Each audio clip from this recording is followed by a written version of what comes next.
Hello, everyone. This is Ian Walker from Obsidian Games. Just here creating a brand new video and brand new video series. Thanks to everybody on Reddit who had been responding. I want to give a big thanks to you guys there on the solo role playing subreddit there. I've got a lot of support and a lot of questions from you guys based on things that I've been creating and showing off of the community. So, as a thank you, one of the things I wanted to do was I've read all of you guys' responses and comments, and there's been a lot of suggestions to do a superhero campaign, to show you guys how to run Mythic. Um, I even did a bookbinding post, so down the line I'm going to do a post on that. Uh, there's been so many requests that you guys have made, so I figured what I would do is go ahead and create a series of me doing a live play using Mythic Game Emulator and showing you guys pretty much step by step on what to do when it comes to solo role playing. Okay, a lot of people, especially one of the questions that was brought up, was saying, "Okay, I've rolled up my character, I've done everything I need to do. What do I do next?" So this video or this series, which is going to be, is going to answer that question. And what I plan to do is make this a resource for people to go to directly if they want to learn how to do solo role playing, and especially using the Mythic Game Master emulator. All right. So just a kind of disclaimer: I recorded this video before, and I did like three different videos, and I ended up realizing that I had done the videos and recorded the videos, and not a single one of them had sound. So I had to re-record everything again, and so that's what we're doing here. So what I'm doing here, if you guys will see, all my characters are already rolled up. I've done the method here that I've done already on the past videos, but I'll go over that again briefly with you guys, which actually might be better because it's already done and you guys can actually see everything already pre-made and done. But I hope it'll be enough to where you guys can understand and perhaps even follow along. I'll have an Amazon affiliate link below in my comments here for the Mythic Game Master emulator, as well as a link for the journals that I use and a link to my beta version of Rising Legends. Now, for this live play, we're going to be using my system, Rising Legends tabletop gaming system. And this is the tabletop game that I've developed. It's taken me over 15 years to develop. Now, it's got its own oracles and stuff. It's actually a simplified, more straightforward version of Mythic. But like I said, for this, we're going to use the mechanics here in the game. But as far as the oracle and setting things up, we're going to ignore that, and we're going to use Mythic again for the purpose of showing you guys how to use Mythic if you decide to solo roleplay using that, and seeing as to how you can use it in conjunction with each other. All right. So the first thing here is my character. So one of the requests is that they wanted to see me do a live play of a superhero solo campaign. The last time I saw a superhero solo game being played, I believe, was done by Solo Splunking, and he had created a solo campaign called the Bat of Fallcrest, I believe, which is his version of Batman, which was really cool. I enjoyed that series. So I'm kind of doing something similar here. And I've created a character. His name is Mason Gaines. Now, when I'm adapting, it's a superhero, or actually a Japanese superhero. I don't know if any of you guys are familiar with tokusatsu, or a Japanese animation or manga called the GUYVER. I'm a huge fan. And so I figured I would create my own campaign based on the Bio Boosted Armor GUYVER series. And I call it GUYVER Generations. And the main character here is Mason Gaines. So in Rising Legends, this is a D20 game. All you need to play Rising Legends is all the dice you see here, which is one set of polyhedral dice here at minimum. Okay? And in order to come up with all of my stats and abilities here, I pretty much started with the bare bones deal Every stat here can be no higher than 10. My durability, cognition, physicality, and talent. I made the calculations to come up with my hit points and my endeavor, as well as special effects. I picked my specific aptitude skills for that character. I have the species attributes for the character laid out here. It's pretty bright here. You can barely see it, so I'll bring it up a little closer so you can see here. Okay, he's got his special abilities and his armor here. Okay, now I'm not going to go over the full roll up of the character here. I do have a video that goes into deep detail how to roll up a character for my Rising Legends game. So I'll leave a link to that somewhere along here so that you guys can go back and take a look at that on how I do that here. The most important part, though, that I want to get into, this is a story that I've created from scratch, okay? And this is for those of you who, maybe don't have those books that have, the stories that are pre-generated for you or something like that, which if you're getting into solo role-playing, I do recommend that you get. One of my favorite books comes from Loke. It's Untold Adventures, which is an amazing book. So I do suggest that you get that book, but if you don't have something like that on you, you can definitely use Mythic in order to create a campaign of your own, and that's exactly what I did. So let's go into that really fast. So once you've created your character, now what? This is actually the direct answer to the Reddit post that was given online just a couple of days ago. In the back of the Mythic Game Master Emulator, I don't know if you guys, real quick, I self-bound this book myself. I have the PDF version of Mythic, and I printed everything out myself, and I bound the book. Yeah, it's slipshod. I put it together real quick, but I'm pretty proud of it. Anyway, just like a hardbound book, but much lighter. Anyway, so if we go to the back, there's a lot of information here. If you get this book, I recommend you do read over it just so that you can get a clear gist of the information and how this system works. This book can be used as a system in and of itself, which is really kind of cool. And so you can definitely do that here. But what I want to turn to here, you see there's a variety of tables here. The fate chart is the most important thing here. And then you have the variety of tables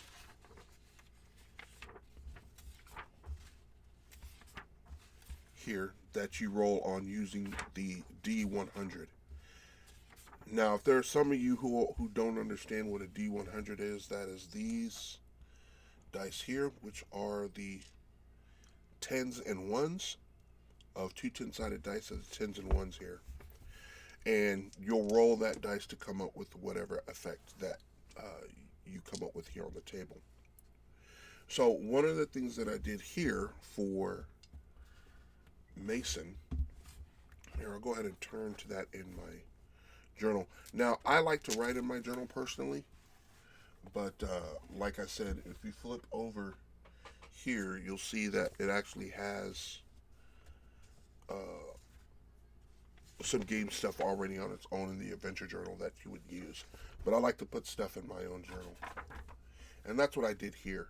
So after you've rolled up your character, my advice to you would be to come up with 10 questions that you want to ask. And they need to be direct questions. They need to be succinct and very specific.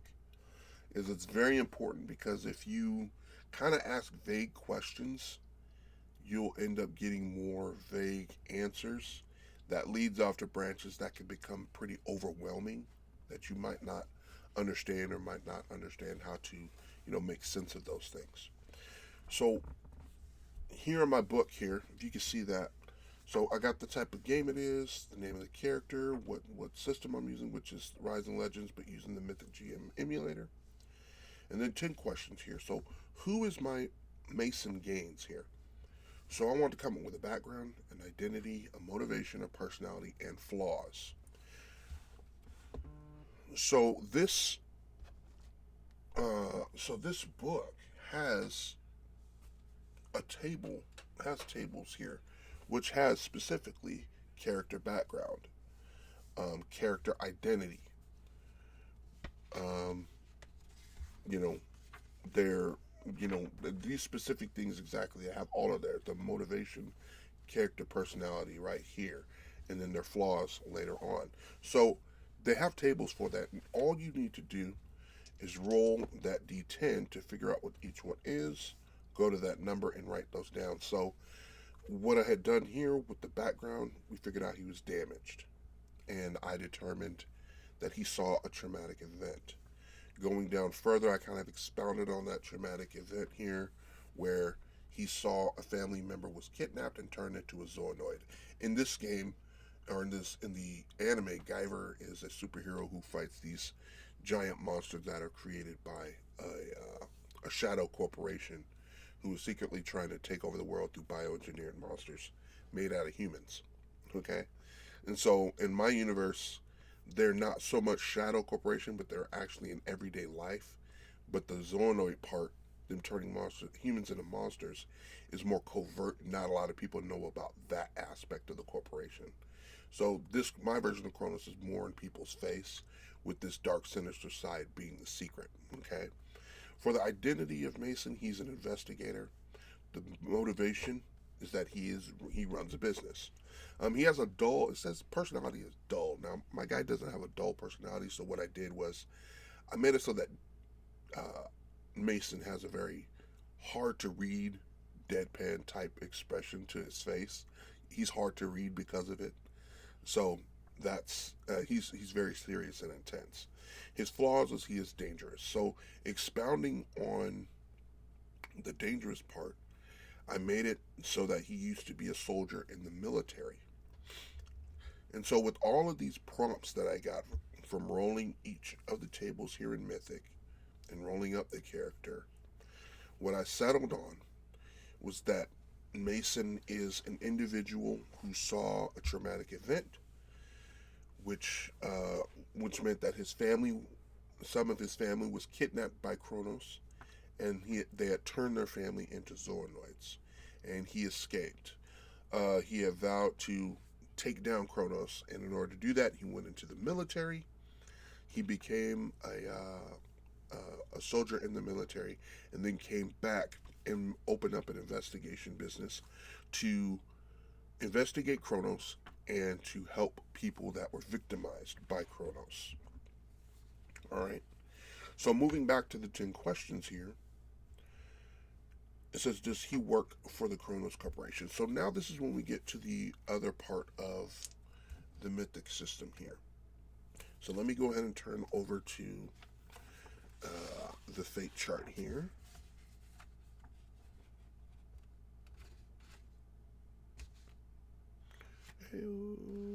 Progress check. Yeah. Oh, that's another chaos chart back here. You're going to see a lot of things here in the book. Don't be confused by them. This is the one that you want to really focus on. Now, Mythic has a few things in their system that you need to understand here. It has something called chaos factor. And what chaos factor is, it is the difficulty or the lack of control that you have in any given situation or scene in the game. All right? And so as you're playing and things become more intense, that chaos factor will go up. As things get more in control, or things are more in your favor, it will become higher or lower. Okay, so, or I'm sorry, if it becomes more in your control, it goes lower. If it becomes higher, it gets higher. In Mythic, you always start out at number 5. Okay, so 5 chaos factor. At the end of every scene that you have, your chaos factor will go up or down depending on the situation. All right. So when you're asking these questions to Mythic, your 10 questions, you're going to be using the chaos factor 5. The odd section here has a couple sections here where it says certain, near certain, very likely, 50-50 chance, unlikely, very unlikely, nearly impossible, or impossible. You want to determine or decide those odds depending on the situation that you're that your character is in. Okay, and also use logic too. If so, for instance, here, so it says, does Mason work for the Kronos Corporation? We rolled on that fate chart and we determined no. Again, you're going to roll your 100-sided dice here and you'll make a roll. So this is 61% here. Okay? So, actually, let me back up. So, he works for Kronos Corporation just for instance. Okay? Since Kronos is very prevalent, I put likely. Alright? So, since this is in the likely part, you'll see a small number here. It says 13, 65, and 94. If this number goes under 65, okay, or under, that is a yes. Okay? Anything under 13 is an extreme yes.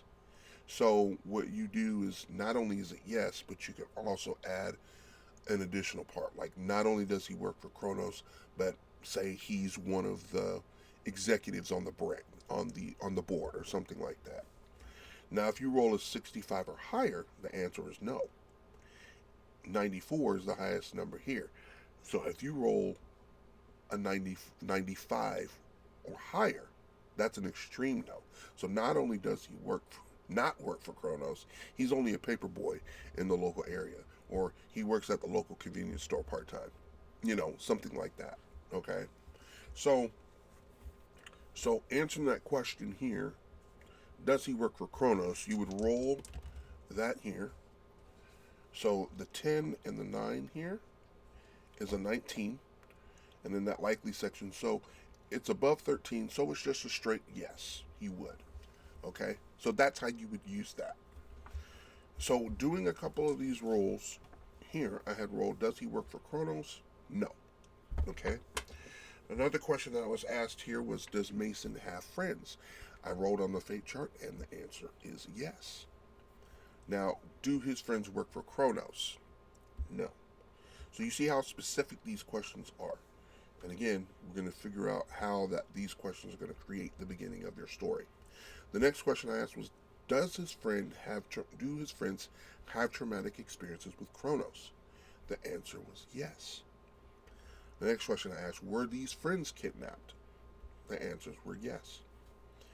Were there others that have been kidnapped? He finds out, yes, there were others that were kidnapped. Now I wanted to know, okay, if they're his friends, were these friends from his old military unit? Rolling that, it was an extreme yes, and so I decided that it was an extreme yes. Now, is Mason being targeted next? And also that was a yes. And now the biggest question, something that's a part of the whole GUYVER series, is the character generally has something what's called a GUYVER unit that changes them into the GUYVER. This question was going to determine if this was going to be an origin part of the story, or if this was going to be someone who already had the unit of possession. So, does Mason have possession of a GUYVER unit? And so the answer for that was a no. So Mason at this point does not have possession of a GUYVER unit. Now that kind of put a tiny bit of a snag, on my character creation, because when I created the character, I put all of the abilities and the aptitude skills of him having a GUYVER unit. So all I did was, X out some of these parts, and what I'll end up doing is, as I'm playing the game, if he runs into a GUYVER unit or whatever, then these things will come into play later on. So right now, all he has are basic martial arts skills. He can attack with dual weapons. He has regular athletics, and he has a bulletproof vest, a laser pistol that he uses, but no special abilities or anything like that. Okay, so I had to make that adjustment here because I rolled the character on the assumption that he would have a GUYVER unit. So that was my bad. So I had to make those changes there, and you'll make those mistakes as you're going along. But whatever, it's fine. So based on these 10 questions, okay, I was then able to come up what is going to be the start of my campaign. All right, and this is all rolled and done in the Mythic book, in the fate chart, and the tables that are provided. All right, so Mason Gaines is a damaged individual who saw a traumatic event, which was his family being kidnapped by the Kronos Corporation, who kidnapped his family and found out that they were turned into zoonoids. Due to this event and a vow to take revenge on Kronos and take them down, he grew up, joined the military, and became a combat trained soldier. Upon returning home, he opened up a private investigation business specifically for going after Kronos and investigating them to expose them to the public, as well as helping other people who are victimized and silenced by the Kronos Corporation.